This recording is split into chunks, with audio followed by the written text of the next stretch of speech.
the end of last class, we started sketching an argument that comes from Descartes, the Cartesian argument that says merely by the process of thinking, on the basis of thought alone, attempts to show that the mind, we all agree that there are minds, what the argument attempts to show is that this mind must be something separate from my body.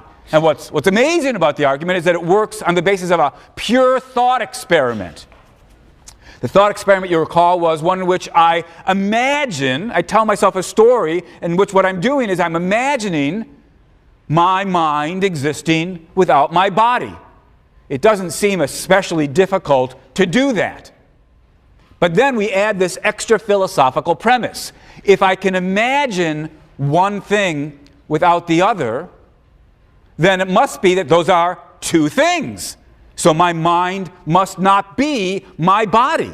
My mind must not be the same thing as my body or a way of talking about my body. Because, of course, if my mind just was talking about my mind just was a way of talking about my body, then to try to imagine my mind without my body would be trying to imagine my body without my body, and that obviously can't happen. Look, suppose we try to imagine a world in which Shelley exists, but Kagan doesn't. Well, you can't, right? Because, of course, there's just a single thing, Shelley-Kagan. And so if you've imagined Shelley existing, then, of course, you're imagining that single thing, Shelley-Kagan existing. And if you're imagining Kagan not existing, then you're imagining that single thing, Shelley-Kagan not existing. So you can't even imagine a world in which Shelley exists, but Kagan doesn't. Now, it's important not to be confused about this. We could easily imagine a world in which, I don't have the last name Kagan, or perhaps to switch it around, Shelley is not my name. Suppose my parents had named me Bruce. Nothing would be easier. Imagine a world in which Kagan exists, but Shelley doesn't exist because nobody in the world is named Shelley. The question is not, can you imagine me with a different name, Bruce instead of Shelley? Easy enough. It's rather, can you imagine a world in which the very thing that you really are picking out when you refer to me by the name Shelley, namely, this thing, can you imagine a world in which that thing exists, but the thing that you're picking out when you use the word Kagan does not exist? And that you can't do, because in the real world, of course, Shelley and Kagan pick out just two different names for this very same thing, this thing right here. So imagine a world in which Shelley exists but Kagan doesn't, or Kagan exists but Shelley doesn't. That's trying to imagine a world in which, I exist but I don't, and that's, of course, incoherent.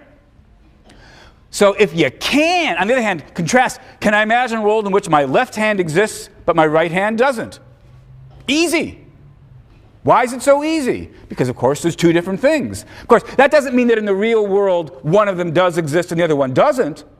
But it does show that in the real world they're two different things. That's why I could imagine a world with one but not the other. Try to imagine a world in which somebody's smile exists, but their body doesn't. You can't do it. You can't have the smile without the body. And of course, no mystery about that. That's because the smile isn't really some separate thing from the body. Talking about smiles, as we've noted before, is just a way of talking about, either what the body can do or what a certain area of the body can do. You can try to imagine it. In Alice in Wonderland, the Cheshire Cat disappears, and all we have left, the last thing that disappears, is the smile. But of course, when you imagine the Cheshire Cat only having the smile there, you're still imagining the cat's lips, teeth, maybe tongue, whatever it is. If you try to imagine a smile with no body at all, can't be done. Why? Because the smile isn't something separate from the body. Try to imagine my mind, says Descartes, without my body. Easy. From which it follows that my mind and my body must not be one thing. They must, in fact, be two things. That's why it's possible to imagine the one without the other. So this Cartesian argument seems to show us that the mind is something separate from, distinct from, not reducible to, not just a way of talking about my body. So it's got to be something extra above and beyond my body. It's a soul. That's what Descartes argued. And as I say, to this day, philosophers disagree about whether this argument works or not. I don't think it does work, and in a second I'll give you a counterexample. And then, having given the counterexample, that is to say, what I'm going to give is an example of an argument just like it, or at least an argument that seems to be just like it, where we can pretty easily see that that argument doesn't work, and so something must go wrong with Descartes' argument as well. Well, here's the counterexample. Some of you, I'm sure most of you, maybe all of you, are familiar with the evening star. The evening star is the, roughly speaking, first heavenly body that's visible in the sky as it gets dark, at least at certain times of the year. And I'm sure you're also familiar then with the morning star. The morning star is that heavenly body which is the last heavenly body that's still visible as dawn comes in and begins to get light. So as a first pass, the evening star is the first star that's visible, and the morning star is the last star that's visible, at the right times of the year. The world that we live in has both the evening star and the morning star. But try to imagine a world in which the evening star exists, but the morning star does not. Seems fairly straightforward, right? I get up in the morning, at dawn's approaching, I look around, and the morning star is not there. There is no star where the morning star had been, or where people had claimed it would be, or something. But the evening star still exists. When I go out as sun sets and dusk falls, there's the evening star. So, as I say, it's a trivial matter to imagine a world in which the evening star exists and the morning star does not. And so we could imagine then a Descartes-like argument, saying if I can imagine the evening star without the morning star, that shows the evening star and the morning star must be two different heavenly bodies. But in fact, that's not so. The evening star and the morning star are the very same heavenly body. And in fact, it's not a star at all. It's a planet. It's Venus, if I recall correctly. So, look, there's only one thing. The evening star is Venus. The morning star is Venus. So there couldn't be a world in which the evening star exists but the morning star doesn't, because that would be a world in which Venus exists and Venus doesn't exist. And obviously, that's not possible. Of course, what you can imagine is a world in which Venus isn't visible in the morning. Still, that's not a world in which the morning star doesn't exist, given that what we mean by the morning star is that heavenly object, whatever it is, that in this world we pick out, at that time in the morning, looking up at the sky. So when I refer to the morning star, I'm talking about Venus, whether or not I realize it's Venus. When I talk about the evening star, I'm referring to Venus, whether or not I realize that Venus is the evening star. So as long as Venus is around, well, there's the evening star, there's the morning star, there's Venus. Can't have a world in which the morning star doesn't exist, but the evening star does. Although you could have a world in which Venus doesn't show up in the morning. Still, from the fact that I can imagine the world in which, I look around for the morning star, there it isn't. I look around for the evening star, there it is. You might have thought that showed, didn't Descartes prove to us that shows the evening star and the morning star are two different things? Well, no, obviously it didn't. So let's think about what that means. So we've got this argument that Descartes puts forward. I can imagine my mind without my body, and Descartes says that shows that in fact my mind is something separate from my body. Well, I can imagine the evening star without the morning star, so son of Descartes, Descartesan, has to say, oh, so that shows that the morning star and the evening star are two different things. But Descartesan would be wrong. when he says that. The morning star and the evening star aren't two different things. They're just one thing, namely Venus. In fact, the sentence, they are one thing, slightly misleading, right? It's just one thing, Venus.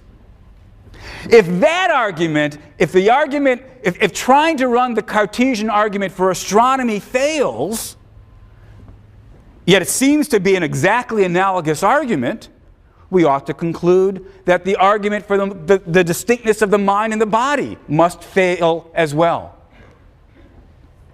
Now that seems to me to be right.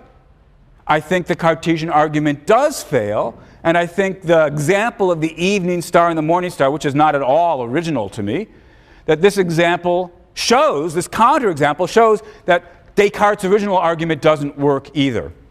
Well, at least that's how it seems to me. Though, as I say, there are philosophers who say, no, that's not right. Maybe somehow we've misunderstood how the argument goes, and it doesn't exactly, although these two arguments seemed parallel, they're not in fact parallel. There's some subtle differences that if we're not looking carefully we'll overlook, but, well, as I say, the debate goes on. One of the reasons for thinking it's not clear whether the argument fails or not is because it's hard to pin down where exactly did it go wrong. Look, take the argument of the planets, the morning star and the evening star example. I take it that we all agree that when we attempt to run the Cartesian argument in terms of the morning star and the evening star, it fails. But it's harder to say what went wrong. How did it go wrong? Why did it go wrong? What are the possibilities? Well, we said, look, first premise. I can imagine a world in which the evening star exists but the morning star doesn't. Well, I suppose one possible response would be, you couldn't really do that. You thought you were imagining a world in which the evening star exists and the morning star doesn't. But you weren't really imagining a world in which the evening star exists and the morning star doesn't. You've misdescribed what it is you've imagined. Well, that's not a silly thing to say about the astronomy case. Maybe that's the right diagnosis. Could we similarly say, I didn't really imagine a world in which my mind exists but my body doesn't? That little story I told last time, I thought I was describing a world in which my mind exists, my body doesn't, but it wasn't really imagining a world like that? That doesn't seem so persuasive over there. Did seem as though I was imagining it. What else could go wrong with the astronomy example? Well, maybe I did imagine a world in which the morning star exists and the evening star doesn't exist, but maybe imagining doesn't mean it's possible. Normally we think if we imagine something, it means it's possible. Here I don't mean, of course, empirically possible. I can imagine a world with unicorns. Doesn't mean I think unicorns are physically possible. All we mean here is logically possible. I can imagine a world with unicorns. Seems to follow that unicorns are logically possible. Imagination seems to be a guide to possibility, but maybe not always. Maybe sometimes we can imagine something that's really impossible. Try to imagine, can you do that or can't you not do that? Try to imagine a round square. Can you imagine it? Can you not imagine it? In certain moods, I sort of feel I can just begin to imagine it. And of course, it doesn't really mean it's possible. Seems like it's impossible. So maybe imagination is a flawed guide to possibility. So maybe that's what we should say about the mind-body case. Yeah, I can imagine a world in which my mind exists, but my body doesn't. But that doesn't show that it's really possible, logically possible, to have a world in which my mind exists and my body doesn't. Maybe that's where the argument goes wrong. On the other hand, isn't imagination our best guide to logical possibility? Isn't the reason I think unicorns are logically coherent is because I can imagine them so easily? Another possibility. Maybe we should say the mere fact that it's possible for A and B to be separate, for A to exist without B, for example, that's clearly where they're separate. The mere fact that it's possible for them to be separate doesn't mean that in the actual world they are separate. Maybe the argument goes wrong by assuming that identity, when A is equal to B, it's always equal to B no matter what. Maybe identity, as philosophers like to put it, maybe identity is contingent. Maybe A could be the same thing as B in this logically possible world, but we could imagine a completely different, logically coherent world in which A was not the same thing as B. If that's right, then maybe the conclusion should be, well, yeah, the Cartesian thought experiment shows that there could be a world in which there are minds that are not identical to bodies. But that doesn't mean that in this world, the mind is not identical to my body. Maybe in this world, minds and bodies are identical, even though in other logically possible worlds, the identity comes apart. Identity is not necessary, but contingent, as the philosophers put it. It's not clear that that's right either. The notion of contingent identity is very puzzling. After all, if A really is B, how could they come apart? There's only one thing there. There's nothing to come apart.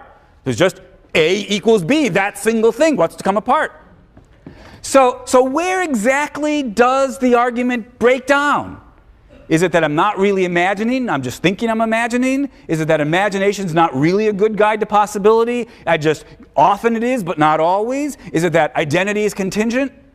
The interesting thing about Descartes' argument is that it's easy to see something has gone wrong in the case of the morning star and the evening star, but it's difficult to pin down what exactly went wrong. Different philosophers agree that something's gone wrong in the morning star and the evening star case, but disagree about the best diagnosis of where the mistake went in. Armed with your pet diagnosis of where the argument goes wrong there, you've got to ask, does it also go wrong in the mind and body case? Well, we could spend more time, but I'm not going to. I think Descartes' argument fails. I think the morning star, evening star case shows us that arguments like this, at the very least, can't be taken at face value.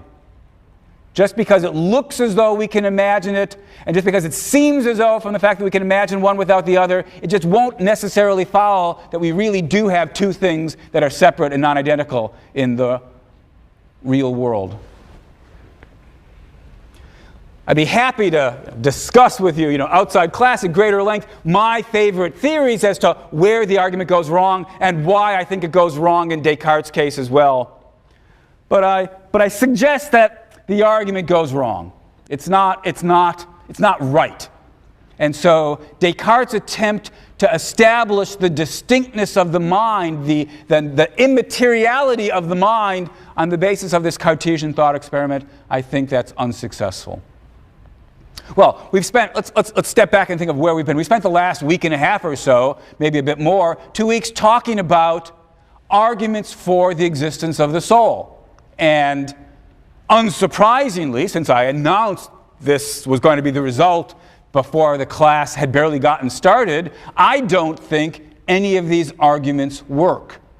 I believe the attempts to establish the existence of a soul, an immaterial object, the house of consciousness, separate and distinct from the body, I think those arguments fail. But I recognize that this is something that reasonable people can disagree about. And so, this is, as will be many times the case over the course of the semester, something that I invite you to continue to reflect on for yourself. If you believe in a soul, what's the argument for it? Well, what we're about to turn to is Plato's discussion of these issues. In the dialogue, the Phaedo, which, as I told you last week, purports to lay out the final day's discussion with Socrates before he is killed, he kills himself by drinking the hemlock in accordance with the punishment that's been given to him. Now, in the course of this discussion, Socrates and his disciples argue about not so much the existence of the soul, but the question really is the immortality of the soul. After all, even if you believe in a soul, as I've remarked previously, that doesn't give us yet any reason to believe the soul continues to exist after the death of your body. The kind of dualist position that we are considering in this class is an interactionist position where the soul commands the body. That's what makes my fingers move right now. And the body can affect the soul. If I poke my body, I feel it in my mind. So the mind, the soul, and the body are obviously very tightly connected, and so it could be, even if the soul is something separate from the body, that when the body dies, the soul dies as well. That's the question that's driving the discussion in the Phaedo.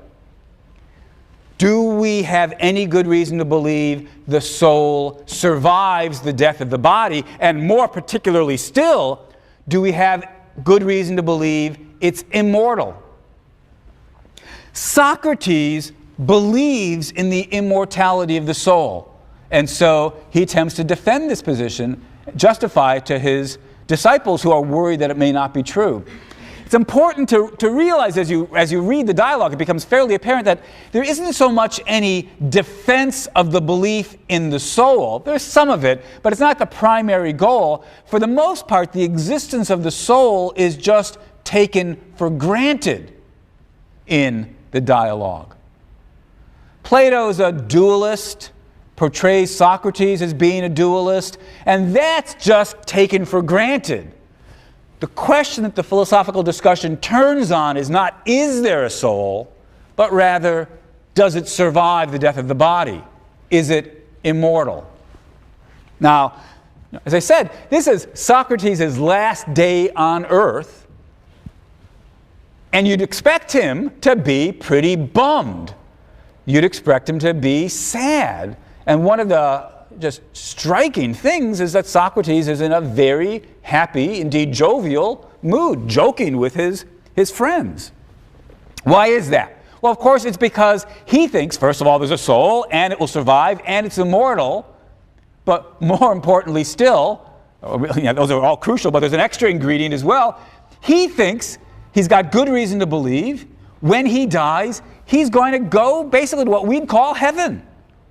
He thinks there's a realm populated by sort of good gods and maybe other philosophical kindred souls. And if you've got your stuff together here on life, you'll get to go to that when you die. And so he's excited.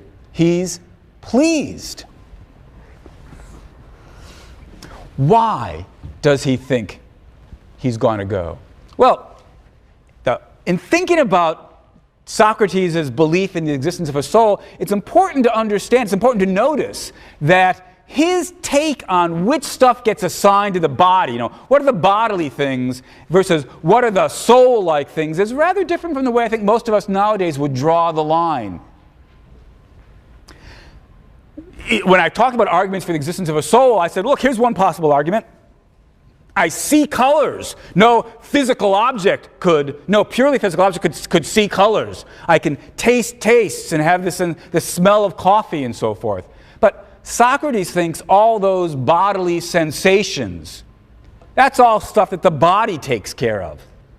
So, unlike those modern dualists who think we need to appeal to something immaterial in order to explain bodily sensations, Socrates thinks, no, the body takes care of all the bodily sensations, all the desirings and the wantings and the emotions and the feelings and the cravings.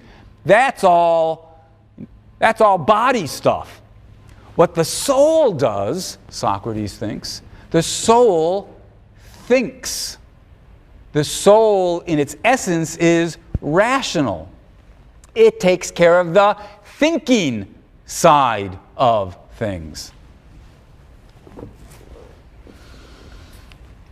What does the soul think about? Well, the soul thinks about all sorts of things, doubtless, but one of the things that it can do, one of the things that sort of provides the underpinnings, as we'll see, for Plato's arguments for the immortality of the soul, is the soul can think about, well, here I have to introduce a word of philosophical jargon. Sometimes the term is called ideas, sometimes the term is called forms, but the thought is that the soul can think about certain pure concepts or ideas like justice itself, or beauty itself, or goodness itself, or health itself. So, to explain all this, we need now a sort of crash course in Plato's metaphysics. Obviously, this will be rather superficial. Those of you who would like to know more about it, I recommend reading more Platonic dialogues or taking a class in ancient philosophy. But here's the basic idea. There's all sorts of beautiful objects in the world. Objects can vary in terms of how beautiful they are. But Plato's got the idea that there's nothing in this world that's perfectly beautiful. And yet, for all that, we can think about beauty itself. Well, we might put it this way. We might say, ordinary, humdrum, everyday physical objects are somewhat beautiful. They're partially beautiful. As sometimes Platonists put it, they participate in beauty. They partake of beauty to varying degrees. But none of them should be confused with beauty itself. Or take justice.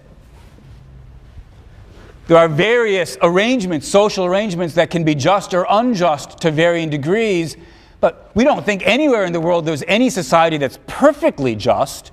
Yet for all that, the mind can think about perfect justice. And notice how ordinary empirical social arrangements fall short of perfect justice. So whatever perfect justice is, it's not one more thing in the empirical world. It's something we can think about. It's something that things in the empirical world can participate in or partake of to varying degrees. But we shouldn't confuse the physical things which can be just, the people who can be virtuous to one degree or another, with perfect virtue or perfect justice. That's something that only the mind can think about, that we don't actually have in the world, the empirical world itself. Or take being round. The mind can think about perfect circularity.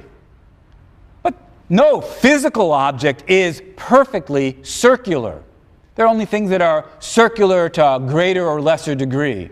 So, by thinking about it, by thinking about these kinds of issues, we can see that the mind has some kind of handle on these perfect, well, we need a word. And as I say, Plato gives us the word ideas. Sometimes they're translated as ideas or forms. These things that we can think about that are the sort of the template, or at least the standard, or maybe at the very least it's that which the ordinary humdrum things can participate in to varying degrees.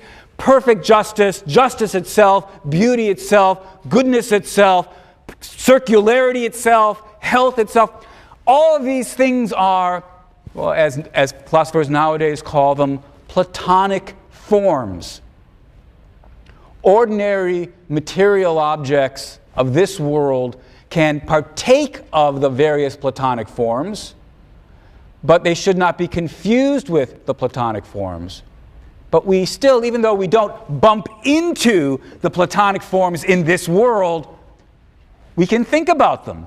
Our mind has a kind of grasp of them. Of course, the problem is we're distracted by the comings and goings, the hurly-burly of the ordinary everyday world. And so we don't have a very good grasp of the Platonic forms. We're able to think about them, but we're distracted. What the philosopher tries to do This is Socrates' thought, or Plato's thought that he puts in Socrates' mouth. What the philosopher tries to do is free himself from the distractions that the body poses. The desire for food, the craving for sex, being concerned about pain, all this stuff, hungering after pleasure, all this stuff gets in the way of thinking about the Platonic forms.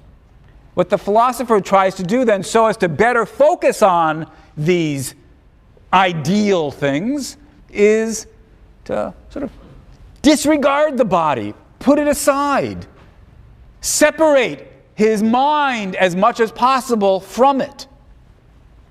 That's what Socrates says he's been trying to do. And so because of that, he's got a better handle on these ideal forms. And then he believes when death comes and the final separation occurs of the mind and the body, his mind gets to go up, his soul gets to go up to this sort of heavenly realm. Philosophers nowadays call it Plato's heaven. Gets to go up to Plato's heaven, where he can sort of have more direct contact with these things, with the forms. Now, I don't have the time here to say enough to try and make it clear why this Platonic metaphysical view is a view that not only is worth taking seriously, but to this day, many, many philosophers think that, at least in its basic strokes, must be right. But let me at least give you one example that may give you a feel for it. Think of math. Think of some simple mathematical claim like 2 plus 2 equals 4. When we say that 2 plus 2 equals 4, or 2 plus 3 equals 5, we're saying something about numbers that our mind is able to grasp. But what are numbers anyway? They're certainly not physical objects. It's not as though someday you're going to open up an issue of National Geographic where the cover story is going to be, "At long last, explorers have discovered the number 2." Right? It's not as though the number 2 is something that you see or hear or taste or could bump into. Whatever the number 2 is, it's something that our mind can grasp, but isn't actually in the physical world. That's the Platonic take on mathematics. There are numbers. The mind can think about them. Things can sort of partake of them. If I were to hold up 2 pieces of paper, there's a sense in which they are participating in 2-hood.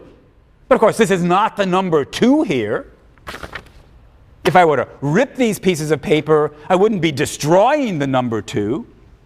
So the number 2, the number 3, whatever it is, whatever they are these Platonic abstract entities that don't exist in space and time, yet for all that, the mind can think about them. That's the idea. And it's not a silly idea. I mean, it seems like a very compelling account of what's going on in mathematics. What mathematicians are doing is using their mind to think about these Platonic ideas of mathematics. Except Plato's thought was everything is like that. It's not just math, but justice itself is like that. There are just or unjust things in the world. The mind can think about them, but justice itself, this sort of perfect, this idea of being perfectly just, that's something the mind can think about, but it's not here in the world. It's another abstract Platonic form. So that's the picture. Plato's idea is that if we start doing enough metaphysics, we can see there must be this realm of Platonic ideas, Platonic forms. And we can see that we are able to grasp them through the mind. This can't be a job the body does, because the body's only got its bodily capacities, right? It's able to do the 5 senses thing. It's the soul that thinks about the Platonic forms. And as Plato's then going to go on to try to argue, given this picture of what the mind can do, he thinks he can persuade us that the mind, the soul, not only survives the death of your body, but will last forever. It's perfect. It's immaterial. And can't be destroyed. It's immortal. So he offers a series of arguments for that conclusion, for that position, and starting next time, we'll work our way through those arguments.